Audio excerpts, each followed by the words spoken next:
জন্মদিনের দিনে এতটা যে বাজে খবর শুনবো সেটা একদমও কল্পনা করতে পারিনি। আজকে ছিল আমার জন্মদিন, তাই ঘরে সব থেকে আগে আমাদের মা মনসাকে প্রণাম করে বেরোলাম। ঘরে তো কিছু ভাল লাগছিল না, কারণ কদিন থেকে না শরীরটা খুবই খারাপ। সানি বলছে চলো, ঘরে বসে থাকলে হবে না, জন্মদিন বলে কথা। সব থেকে আগে ভিরিঙ্গি কালীবাড়িতে গিয়ে মায়ের আশীর্বাদ নিই, তারপর আমি যা বলবো সে নাকি সেই করবে, যেখানে বলবো সেইখানে ঘোরাতে নিয়ে যাবে। কিন্তু কদিন ধরে শরীরটা এত খারাপ, আমার সত্যি বলতে লাগছিল কি ঘরে শুধু সেই বিছানাতে শুয়ে থাকি, কোথাও বেরোনোর ইচ্ছে করছিল না। সেই রাখিতে 2-1 দিন বৃষ্টিতে ভিজে গেছি বলে আজকে 7-8 দিন হয়ে গেছে কন্টিনিউ আমার জ্বর, তারপর সর্দি কাশি তো লেগেই আছে। আর জ্বরের কারণ শরীরটা এত উইক হয়ে গেছে কি আর বলবো। সে চোখ মুখ দেখে হয়তো আপনারা বুঝতে পারবেন আমার শরীরটা কি পরিমাণের খারাপ। কিন্তু জন্মদিন বলে কথা, বড়মশাই তো মানবেই না। তো এই যে দেখছেন, সব থেকে আগে সানি পুজোর ডালা কিনেই নিয়েছে। সানি আমাকে বলছে তাড়াতাড়ি পুজোটা করো আর মায়ের থেকে ভালো করে আশীর্বাদ নাও, আর মাকে বলো যাতে তোমাকে এখনই ঠিক করে দেয়, বিকেলে অনেক ঘুরতে যেতে হবে আমাদের। আমি বললাম এত তাড়াতাড়ি তো ঠিক হব না, তবে আশা করি বিকেলে কোথাও যাব না। এখন অবধি আমি সেই বাজে খবরটা জানি না, এইখান থেকে যখন ঘরে ফিরে যাব তখন শুনবো সেই খবরটা। আর জন্মদিনের শরীরটা তো এমনিতেই খারাপ ছিল, মন মেজাজ পুরোটাই খারাপ হয়ে গেল। কি আর বলবো আপনাদের, মানে এই জন্মদিনটা হয়তো আমার সব থেকে বাজে জন্মদিন হবে। কিন্তু সানি যতটা হোক আমার জন্মদিনটা বেস্ট করার অনেকটা চেষ্টা করলো, সেটা আপনারা ভিডিও লাস্ট অবধি দেখবেন, সব বুঝে যাবেন। এই যে মায়ের মুখটা দেখে, যতবারই মন্দিরে আসি মায়ের মুখ দেখে এত যে ভালো লাগে, মায়ের আশীর্বাদ নিলাম।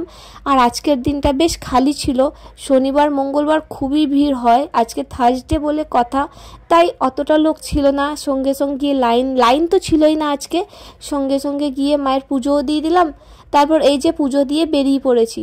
আর আমার এতটা ক্লান্তি লাগছিল, সানি আমাকে বলছে তুমি তো এখানে দাঁড়িয়ে ফটোটাও তুলতে চাইছিলে না। ওকে বললাম আমার কিচ্ছু ভাল লাগছে না, তুমি ঘর চলো, জানি না। দিয়ে ও বললো ঠিক আছে চলো, কিছু একটু ঘুরি গিয়ে তুমি যা বলবে তাই খাওয়াবো। আমি বললাম আমার কিচ্ছু খেতে ইচ্ছে করছিল না, জ্বরে আর কিছু খেতে ইচ্ছে করে। তবে এখানে আনারসের দোকানটা দেখে সানিকে বললাম চলো আমাকে আনারসটাই খাওয়াও, সকাল থেকে তো কিছু খাইনি, পুজো দিব বলে ওষুধটা খেয়েছিলাম, তাই আনারসটা খেলাম। আর আনারস খেতে আমার খুব ভাল লাগে, একটু টক থাকে মিষ্টি থাকে, তাই এতগুলো বলতে না বলতে বর্মশাই নিয়ে চলে এলো। তবে আমি বললাম এতটা তো খেতে পারবো না, আরও ছিল, কিন্তু সেটা প্যাকিং করে নিয়েছিলাম, এতটা খাওয়া সম্ভব হলো না, তাই এতটা নিয়ে এসছে, বললাম দুজন মিলে খাবো। দিয়ে আমি সানিকে বললাম ঠিক আছে তুমি গাড়ি চালাও, আমি তোমাকে খাইয়ে দিব। আর খেতে খুবই টেস্টি লাগছিল, আর খুব সুন্দর করে কেটেছিল। মানে আনারস খেলে অনেকবার হয় কি জিভে একটু ইচিং হয়, যারা খায় যদি না কাটতে পারে ভালো করে, কিন্তু এদের কাটিংটা এত সুন্দর হয়েছিল আমার দেখে আরও খেতে ইচ্ছে করলো। তাই ওকে বললাম চলো নিয়ে আসো, দুজন মিলে খাই। আর আজকের দিনটা তো আমার দিন, যা বলবো সানি তাই করবে। আর ঘরে অলরেডি অনেকগুলো আয়োজন রেডি হচ্ছে আর কি। যেহেতু আমার বিরিয়ানি খুব পছন্দ, মা জিজ্ঞেস করেছে কি খাবি বল, তাই মাকে বলেছি বিরিয়ানি খাবো, কিন্তু খেতে ইচ্ছে করছিল না।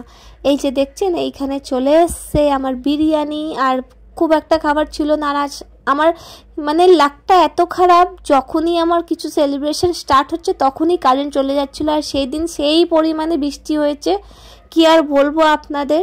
তবে চলুন আপনাদের বলি কি অ্যাকচুয়ালি কি হয়েছিল। আজকে জন্মদিনের দিন 22শে আগস্ট। কদিন আগে আমি বলেছিলাম আমাদের বাজারের দোকানগুলোকে সামনেটা ভাঙতে বলেছে, সেই ডিএমসিটিকে এসে সব ভাঙাভাঙি করতে বলেছিল, কিন্তু আমরা সবাই ভাঙাভাঙি করে দোকানটাকে ভিতরে ঢুকিয়েছি। কিন্তু সাডেনলি যেদিন আমি সেই মন্দির থেকে ফিরে যখন ঘরে গেলাম, দেখছি বাজারে খুব ভিড়। দিয়ে সব থেকে আগে গিয়ে ভাবলাম হয়তো কিছু ঝামেলা হচ্ছে, দিয়ে জিজ্ঞেস করলাম আমার বান্ধবীকে, দিয়ে বলছে বাজার খালি করতে বলছে, দোকান খালি করতে বলছে। টাইম দিয়েছে কত, 2 দিনের মধ্যে আপনাদের সবাইকে দোকান খালি করতে হবে আর পুরো বাজার ভাঙা হবে। আর আপনারা জানেন মামরা বাজারের মেন রোডে আমার দোকান আছে কসমেটিক্সের, চারিদিকে তো এমনিতে ভাঙাভাঙি হচ্ছে, কেউ তো আর আটকাতে পারছে না। এখন অবধি জানি না কি হবে, তবে নেক্সট ডে আমাদের ডিএমসিতে যেতে হবে, সেইটাও আমি আপনাদের সাথে শেয়ার করব। আর এইখানে বিকেল স্টার্ট হলো আমার কেক কাটিং সেলিব্রেশন। সানি বলছে কোনো চিন্তা করো না, যা হবে সবার একসাথে হবে, তবে এত বড় বাজারটা ভাঙা সম্ভব নেই, তোমার জন্মদিনের দিন তুমি একদম মন খারাপ করো না। সব লেট গো করে এই বিকেল দিকটা বরমশাই আমার জন্য সুন্দর আমার ফেভারিট মিও অ্যামরের চকলেট ফ্লেভার কেক নিয়ে এলো। এই যে কেক কাটিং করেছি, খুব খুশি আছি আর খুব খুশি থাকার চেষ্টা করছি, কারণ ভাবছি খুশি থাকলে শরীরটা খারাপ থাকবে না, কারণ এমনিতে অনেক বড় চিন্তাতে অলরেডি আমি পড়ে গেছি। এবার কি হবে কিচ্ছু জানি না, আমার মাথায় ওই জিনিসটাই চলছে, কিন্তু এখন দেখে যা লাগছে সব মানে জাস্ট আমি দেখাচ্ছি কি আমি খুব খুশি, কিন্তু ভিতর মানে অনেক লোক অনেক রকমের সান্ত্বনা দিচ্ছে কি কিছু হবে না, চিন্তা করে লাভ নেই, আমাদের এত বড় বাজার ভাঙা সম্ভব নেই, সবাই ভালোই কথা বলছে, কিন্তু তাও যতই হোক অনেক বড় একটা হেডেক হয়ে গেছে মাথায়। অন্য কোনো ব্যবস্থা দুদিনের মধ্যে করা কি সম্ভব হবে আপনারা বলুন? অ্যাটলিস্ট টাইম দিলে ভালোটা টাইম দিতে হতো, আর এখানে আমাদের বাজারে হাজার হাজার দোকান, কিছু না কিছু তো ব্যবস্থা করতে হবে।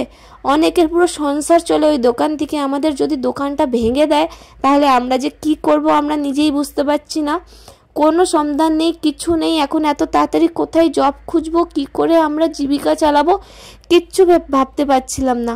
তবে আশা করি আমরা কিছু একটা সমাধান অবশ্যই খুঁজে পাবো। নেক্সট ডে আমরা সবাই মিলে যাব, পুরো বাজার মিলে ডিসাইড করেছি ডিএমসিতে যাব, ওইখানে ওনাদের দিকে রিকোয়েস্ট করব আমাদের হয়তো আর কিছু টাইম দিন, কারণ আমাদের এই বাজারটা আমাদের 3 পিঁড়ি অলরেডি দোকানদারি করেছে, সাডেনলি যদি এরকম ভেঙে দেওয়া হয় কি হবে।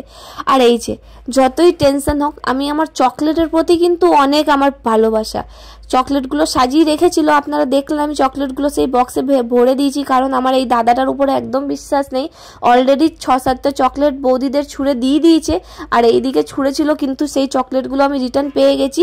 কেক কাটতে না কাটতে আমার একটা বড় চকলেট ডেয়ারি মিল্ক বৌদি নিয়ে পালিয়ে গেল, আর আমার মুড খারাপ। দিয়ে দাদা বলছে ঠিক আছে দে, আমি ছিঁড়বো, তোকে খাওয়াবে না, দরকার নেই তোমাকে ছেড়া, আমি নিজে খেয়ে নিব, তোমাকে আর আমাকে দেওয়ার দরকার নেই। আর এই যে বৌদি থেকে নিব বলে আমি যাচ্ছি কেকটা নিয়ে, কিন্তু লাস্ট অবধি আমি সেই ঝুট ঝামেলা করে আমার চকলেটটা আমার হাতে নিয়েই নিয়েছি, তাই আমি এখন এত রিল্যাক্স আছি। দিয়ে আমার কেক কাটিংটা হলো কমপ্লিট, কেক কাটিং করে ভাবলাম কি আর করব, ঘরে গেলাম, মা বাবার আশীর্বাদ নিলাম, যেহেতু এখন আমি কদিন ধরে নিজের মায়ের বাড়িতে আছি, তাই মা বাবার আশীর্বাদ তো নিতে যেতে হবে, মা বাবার গিয়ে আশীর্বাদ নিয়ে এলাম। আর এইখানে দাদা দেখো আবার আমার সাথে বদমাশি করছে, ও আমার মুখেও পুরো কেক লাগাবে, আমি জানি ও খুবই বদমাশ। আর এই দাদা বছরে একবারই আসেন রাখিতে, যেহেতু রাখির সময় আমার জন্মদিন, তাই ইনি আমার জন্মদিনটা অ্যাটেন্ড করতে পারেন, ইনি থাকে রাজস্থানে। আর এই যে আমাকে লাগাচ্ছে কেক, আমার শরীরটা এত খারাপ ছিল না, অল্প অল্পতে আমার এত ইরিটেশন লাগছিল, কিন্তু যতই হোক আমি ওটা, এই দাদা না, এটা সব থেকে আমাদের বড় দাদা, অন্য কেউ থাকলে আমি সত্যি চেঁচিয়ে দিতাম, কিন্তু দাদা কালকে চলে যাবেন, আবার সেই 1 বছর পর রাখির দিনেই আসবে। তবে প্রত্যেক বছর আসে না, কিন্তু বছরে 2-3 বছরে একবার আসে, আগে বছর আসেনি, এই বছর এসছে, আমাদের খুবই ভালো লেগেছে। আর ইনি ছোটোবেলা থেকেই রাজস্থানে কাজে থাকে, এইখানে এই দাদাটা থাকেনি না।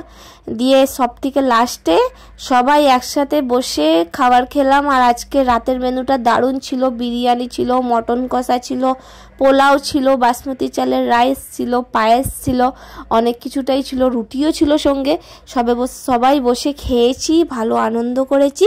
তবে আপনারা জানাবেন ভিডিওটা কেমন লাগলো, ভিডিওটা ভালো লাগলে লাইক কমেন্ট শেয়ার করে দিবেন। Thanks for watching, tata.